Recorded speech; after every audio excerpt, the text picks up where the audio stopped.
내 죄 정케 하신 주 나를 오라 하신다.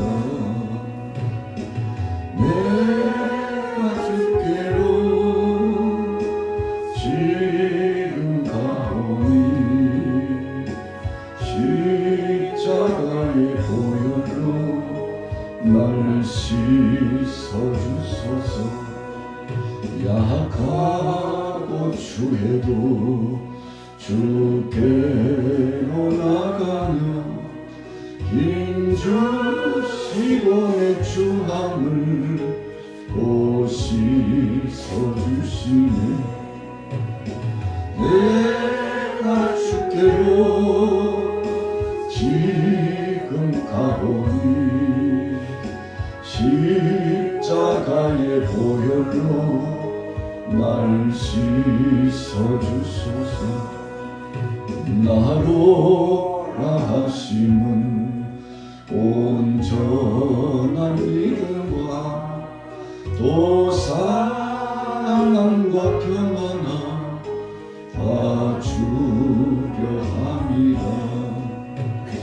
내가 주께로 지금 가오니 십자가의 보혈로 날 씻어주소서. 큰 죄인 못 받아 살 길을 얻었네.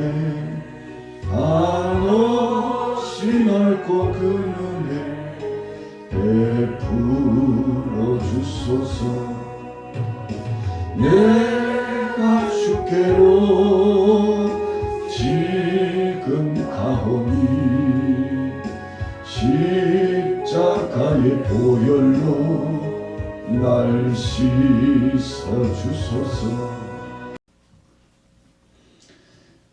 성경 본문을 보다 보면 갑자기 요셉의 이야기가 등장하고 있습니다.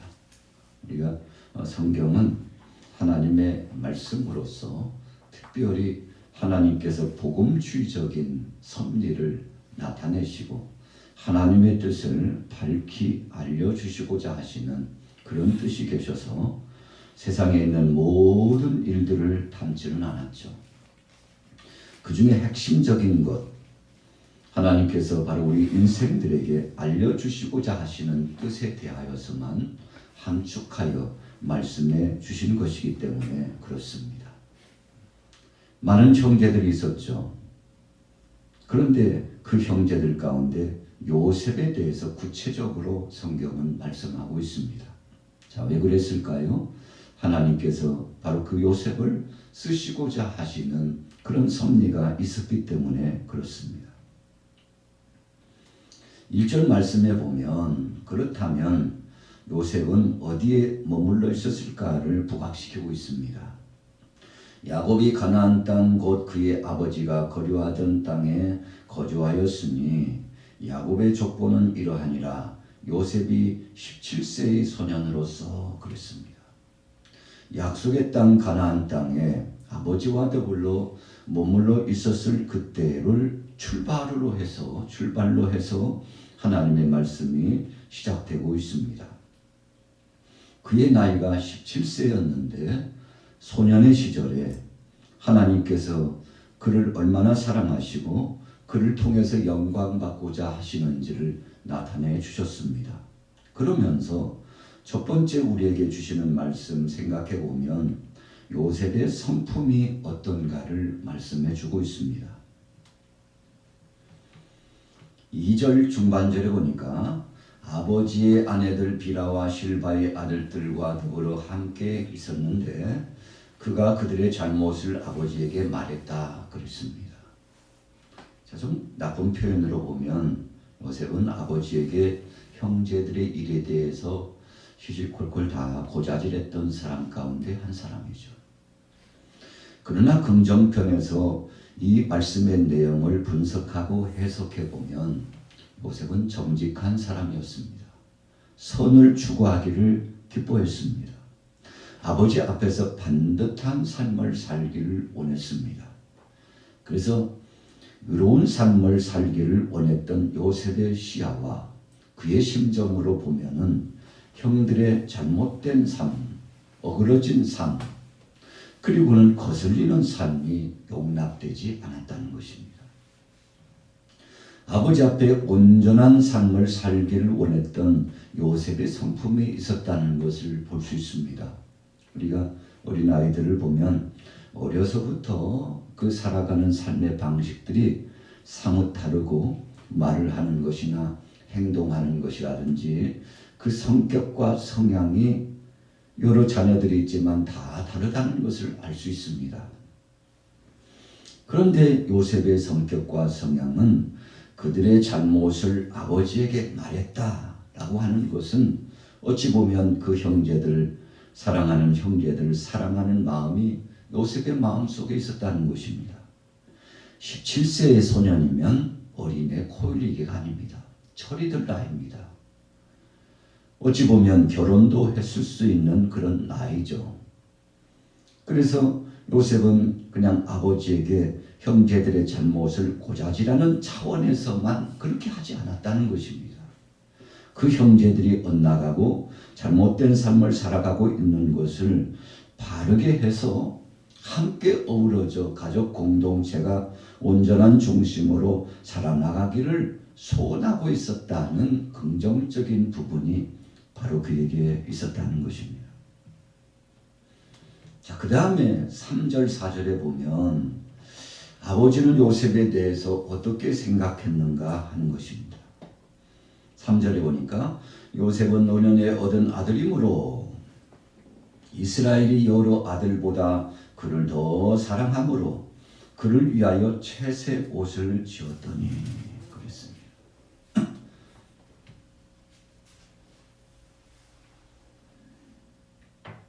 자, 채색 옷이라고 하는 것은 아버지의 사랑의 증표와 같은 것입니다. 다른 형제들과는 달리 요셉에 대해서는 극진한 아버지의 사랑이, 어찌 보면 형제들은 그렇게 생각했을 겁니다. 아들 요셉에 대해서는 아버지가 좀 너무 하실 만큼 우리 사이에서 좀 차별적으로 대우하시는구나. 여러분, 형제들에게 적지 않은 반감이 있을 수도 있습니다. 그런데 우리가 잘 아는 대로 야곱이 사랑하는 여인, 자신의 아내였던 라헬, 그런데 그를 통하여서 얻은 아들이 많지 않았습니다. 요셉, 베냐민, 그리고 베냐민을 낳다가 난산하고 마침내 일찍 하나님 앞에 부름받기까지 했지 않습니까? 어찌 보면 이 야곱에게 있어서 요셉에 대한 생각은 끔찍했습니다. 사랑하는 여인이 낳은 아들이요. 그리고 또 한 가지는 야곱의 그 행하는 그 태도 자체가 아버지에게 사랑받을 수밖에 없는 그 행동을 많이 했다는 것입니다. 야, 저놈 참 싹이 있다. 어떻게 그 많은 자녀들이 있지만 그래도 요셉의 태도는 좀 다르구나. 아버지는 그에 대해서 주목하고 있었고 또 다른 참 그를 향한 사랑하는 마음, 아버지의 눈길과 마음이 갈 수밖에 없었다는 사실을 우리는 기억합니다. 그래서 성경은 분명히 표현하죠. 여러 아들보다 그를 더 사랑했다. 어떤 때는 부모 앞에서 자녀들이 아버지 왜 누구만 그렇게 사랑해 주시고 우리와 차별합니까요? 불만을 토로할 수 있습니다. 그래서 형제들 나름대로는 부모 앞에서 자녀들 입장에서는 불만을 이야기할 수도 있습니다. 그런데 부모 입장에서는 그 자녀를 보면 더 사랑스럽게 느껴져요. 그리고 그를 향하여 선대해주고 싶은 충동이 나타나요.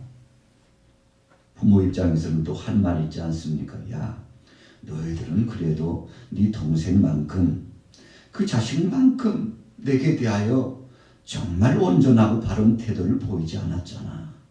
사랑받을 자녀는 사랑받게 되어 있는 거야. 너희들도 좀 그렇게 했으면 좋겠다. 여러분, 이런 충언도 하게 되지 않겠습니까?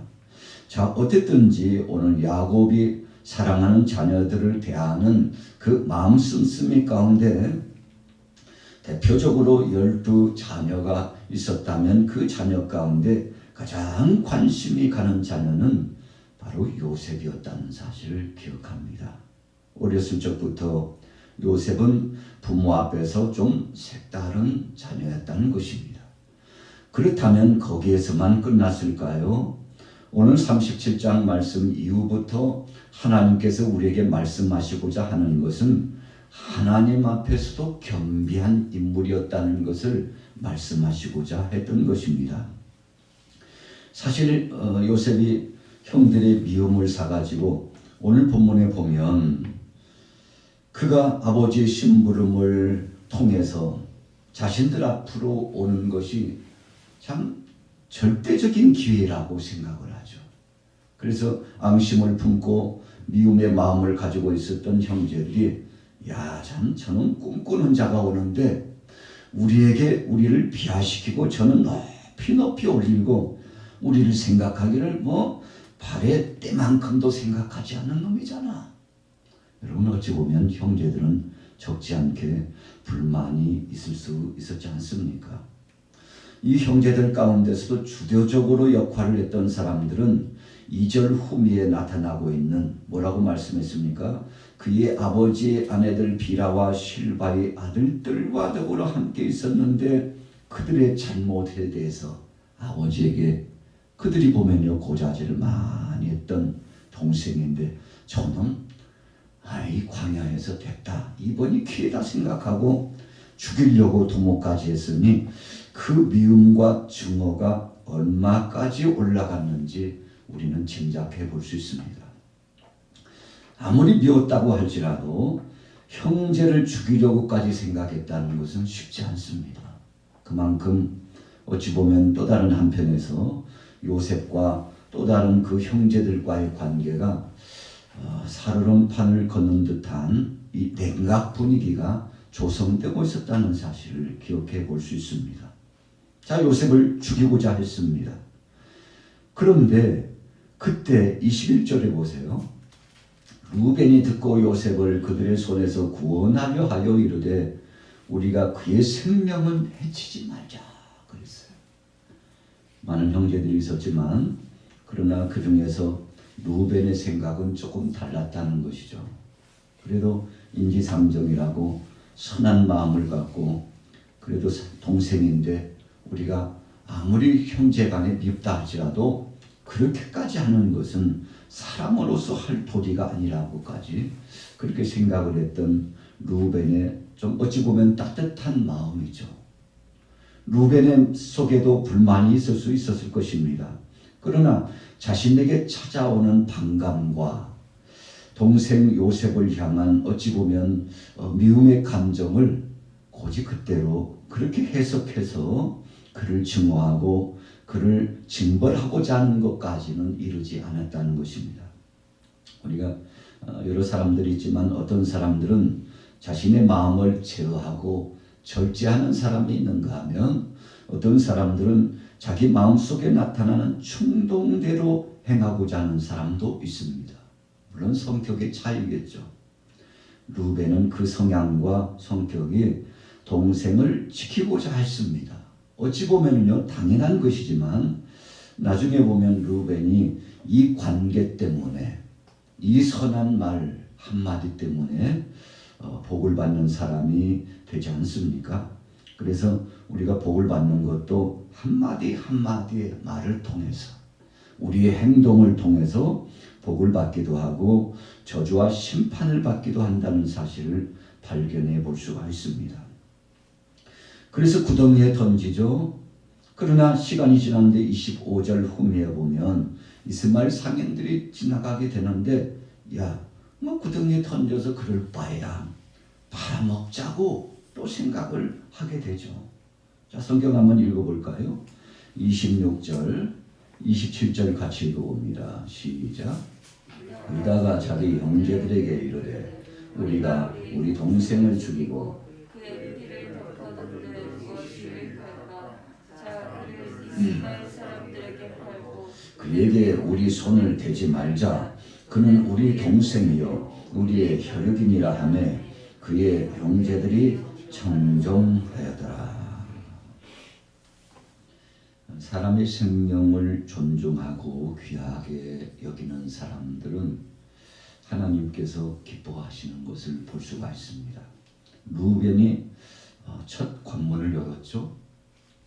그리고 또 유다도 생각해 왔습니다. 구덩이에 던져놓고 우리가 간다면 자칫 잘못하면 죽을 수 있다는 거죠. 그 동생을 살려서 집으로 데리고 가기까지 생각하지 않은 것에 대해서 아쉬움과 안타까움이 있죠. 그런데 어찌된 영문인지 갑자기 돌출적으로 유다가 생각이 바뀌어졌어요. 그래서 우리가 영적으로 보면 이것은 하나님의 계획하심과 섭리였다고 우리가 생각해 보는 것이죠. 이스마엘 상인들이 지나가는데 팔 생각을 했던 그의 생각을 하나님께서 섭리하고 계셨다는 것입니다.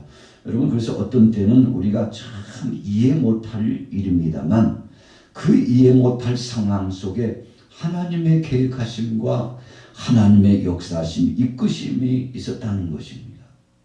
그래서 결국은 이스마엘 상인들에게 은 20에 팔게 되죠. 나중에 루벤이 그 자리에 없었다가 돌아오고는 참 통곡을 하고 옷을 찢죠. 동생이 없어졌어요. 루벤의 생각을 우리가 조금 전에 읽게 되었지 않습니까? 그 동생을 살려서 데리고 가고 싶었던 거예요.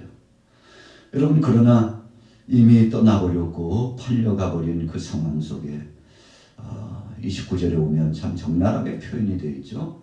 루벤이 돌아와 구덩이에 이르러 본즉 거기 요셉이 없는지라 옷을 찢고 그랬습니다. 루벤이 정말 마음 아파했습니다. 그리고 아버지에게 거짓 보고를 하는데 아버지 야곱은 또 어땠습니까? 참 그 마음이 무너져 내리는 그런 심정 아니었습니까? 슬픔을 안고 요셉의 그 행로가 결국은 이스마엘 상인들을 통해서 36절 말씀에 의하면 보디발의 집에 팔렸다까지 오늘 37장의 말씀이 결론되게 됩니다.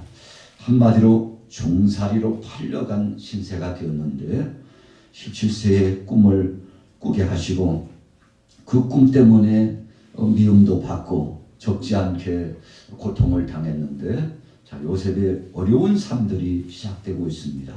그럼에도 불구하고 우리가 37장에서 생각해 볼 수 있는 중대한 의미는 이 모든 것을 하나님이 이끌어가고 계시다는 사실입니다.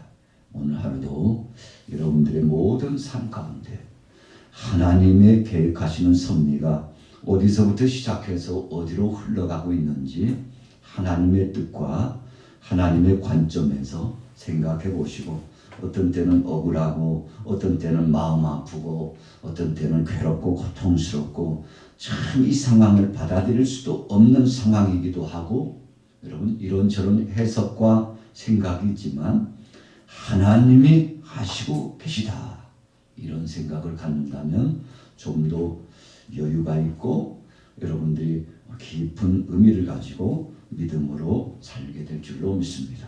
오늘 하루 하나님 앞에 맡기고 승리하게 되시기를 예수님의 이름으로 축원합니다.